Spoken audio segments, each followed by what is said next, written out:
वही महाकुंभ खत्म होने को काफ़ी दिन शेष है। तो महाकुंभ में अखाड़े जो हैं और नागा साधु अभी क्यों जा रहे हैं?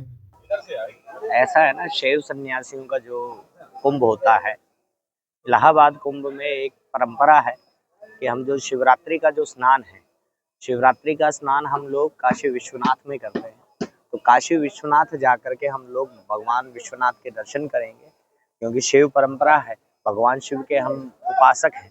इसलिए शिव परंपरा के अनुसार हम लोग काशी विश्वनाथ के दर्शन करने के पश्चात में हमारे कुंभ की पूर्णाहुति होती है। तो अब यहाँ से हमने जो है कि अधिकार प्राप्त करके गंगा जी के अंदर स्नान करके, त्रिवेणी के अंदर हमने 3 स्नान किए हैं। 3 स्नान के पश्चात में अब हम लोग सब काशी की तरफ प्रस्थान करेंगे, जहाँ पर हमारे अखाड़े की जो पूरी परंपराएं हैं और जो हमारा कार्यकाल है, जो जिन साधु संतों का जो हमारा कार्यकाल कंप्लीट हुआ है, उनके चुनाव वगैरह सब कुछ वहाँ पे कंप्लीट होंगे। और दूसरा, हम काशी विश्वनाथ के दर्शन करेंगे महाशिवरात्रि के दिन। जिस प्रकार यहाँ पे शाही निकलती है स्नान की, उसी प्रकार जब हम काशी विश्वनाथ के दर्शन करने के लिए जाएंगे, तो तभी सभी नागा सन्यासी वहाँ पर शाही जुलूस के साथ में बाबा विश्वनाथ के दर्शन करने के लिए महाशिवरात्रि पर जाएंगे। नागा सन्यासियों को समझना बहुत जरूरी है, ठीक है ना। लोगों के मन में ये बड़ी शंका रहती है और बहुत से मीडिया चैनल्स पे इस चीज़ को बढ़ा चढ़ा करके भी दिखाया जाता है कि सब अपने आप विलुप्त हो जाते हैं। सब, कोई ट्रेन में जाते हुए नज़र नहीं आता है, कोई ट्रेन में जाता हुआ नज़र नहीं आता है, ना बस में, ना हवाई जहाज में, कहीं पे भी सिर्फ नागा सन्यासी कैसे चले जाते हैं और कैसे आ जाते हैं।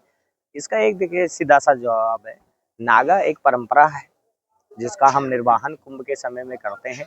क्योंकि आप कुछ परंपराओं का निर्वाहन पूरे समाज के सामने नहीं कर सकते हैं, वो आप अपने समाज में ही कर सकते हैं, क्योंकि हम एक सभ्य समाज में रहते हैं। नागा सन्यासियों की एक अवस्था है, ठीक है ना, कि जब हमारे यहाँ पे 4 अवस्थाएं मानी गई है सन्यास की, जिसमें सबसे पहले जब कोई सन्यास के मार्ग की तरफ बढ़ता है तो वो महापुरुष कहलाता है। और गुरु के नजदीक रह करके जब वो शिक्षा दीक्षा ग्रहण करता है, गुरु से ज्ञान जब प्राप्त करता है, तब वो ब्रह्मचारी कहलाता है। और उसके पश्चात में जब वो अपने साधना के द्वारा, तपस्या के द्वारा, भजन के द्वारा घूमते फिरते जो शिक्षा उसने अपने गुरु से प्राप्त की है, और उसको जब ज्ञान में कन्वर्ट करने के लिए जब आगे बढ़ता है, जब अपने भीतर मथता है उस चीज को, तब वो क्या है, उस परंपरा को हम लोग, उस अवस्था को अवधूत अवस्था कहते हैं। और अवधूत अवस्था के पश्चात में जब उसको ज्ञान होता है, ठीक है ना, और वो जो पूर्णतया सन्यासी हो जाता है, तो उस अवस्था को हम नागा सन्यासियों की अवस्था कहते हैं। तो नागा सन्यासियों की ये परंपरा रही है।